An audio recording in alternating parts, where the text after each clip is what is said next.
Well, let me just respond to two things.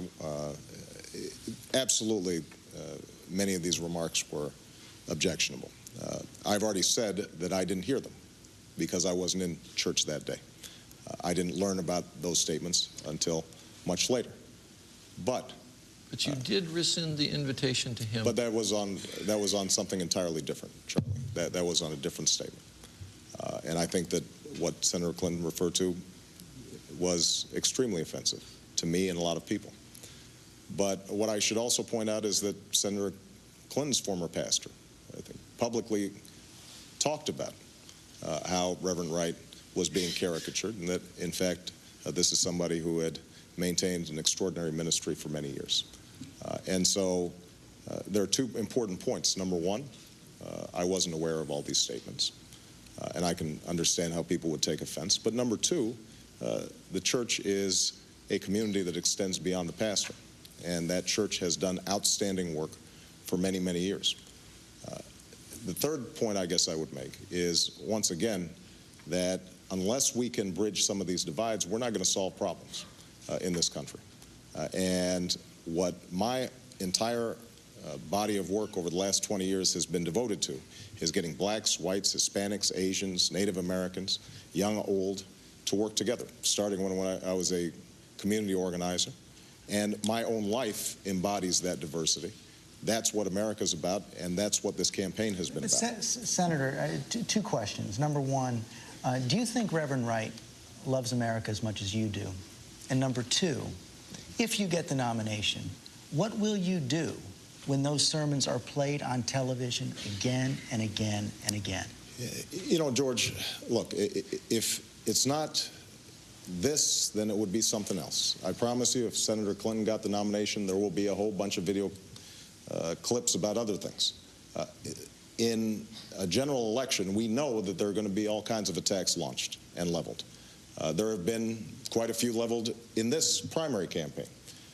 And I have confidence in the American people that when you talk to the American people honestly and directly about what I believe in, what my plans are on health care, on energy, when they see my track record of the work that I've done on behalf of people who really need help, I have absolute confidence that they can rally behind my campaign. And, you know, the notion that somehow that the American people are going to be distracted once again by comments not made by me, but somebody who is associated with me, that I have disowned, I think doesn't give the American people enough credit. You've disowned him? The comments that I've disowned, then that is not something that I think... But you do believe he's as patriotic as you are? This is somebody who's a former Marine. And so I believe that he loves this country, but I also believe that he's somebody who, because of the experiences he's had over the course of a lifetime, is also angry about the injustices that he's seen. I'm getting a little out of balance here. Do you want to take a few seconds, or do you want to go to the next question? Well, I think in addition to the questions about Reverend Wright and what he said and when he said it and for whatever reason he might have said these things, there were so many different variations on the explanations that we heard.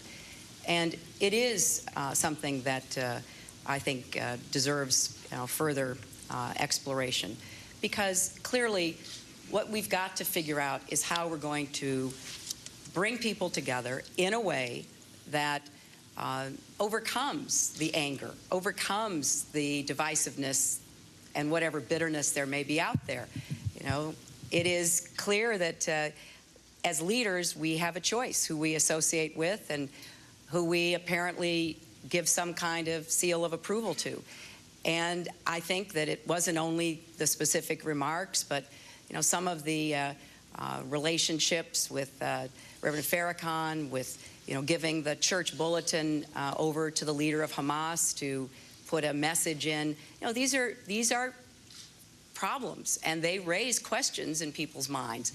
So this is a legitimate area, as everything is when we run for office, for people to be exploring and trying to find answers. Senator Clinton, we also did a poll today, and there are also questions about you raised in this poll.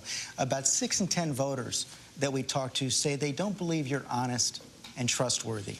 And we also asked a lot of Pennsylvania voters for questions they had. A lot of them raised this honesty issue and your comments about being under sniper fire in Bosnia. Here's Tom Rooney from Pittsburgh. Senator Clinton, I was in your court door a couple weeks ago. How do you reconcile the campaign and credibility that you have when you made those comments about what happened getting off the plane in Bosnia, which totally misrepresented what really happened on that day? You really lost my vote. And what can you tell me to get that vote back? Well, Tom, I can tell you that I may be a lot of things, but I'm not dumb. And I wrote about going to Bosnia in my book in 2004. I laid it all out there. And you're right. On a couple of occasions in the last weeks, I just said some things that weren't in keeping with what I knew to be the case and what I had written about in my book. And, you know, I'm embarrassed by it. I have apologized for it. I've said it was a mistake. And it is, I hope, something that you can look over. Because clearly I am proud that I went to Bosnia. It was a war zone. General Wesley Clark is here in the audience with me as one of my major supporters. He and I were talking about it before I came out.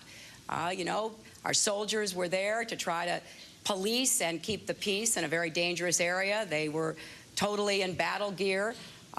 There were concerns about potential dangers. The former president of Bosnia has said that he was worried about the safety of the situation. So I know that it is something that some people have said, wait a minute, what happened here?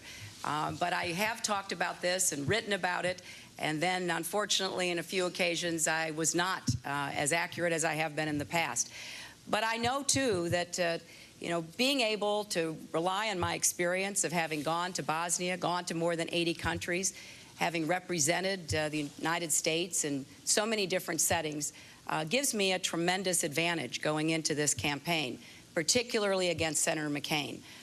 So I will either try to get more sleep, Tom, or you know, have somebody who you know, is there as a reminder to me. You know, you can go back for the past 15 months. We both have said things that, you know, turned out not to be accurate. You know, that happens when you're talking as much as we have talked. But you know, I'm very sorry that I said it, and I have said that you know, it just didn't jive with what I had written about and knew to be the truth.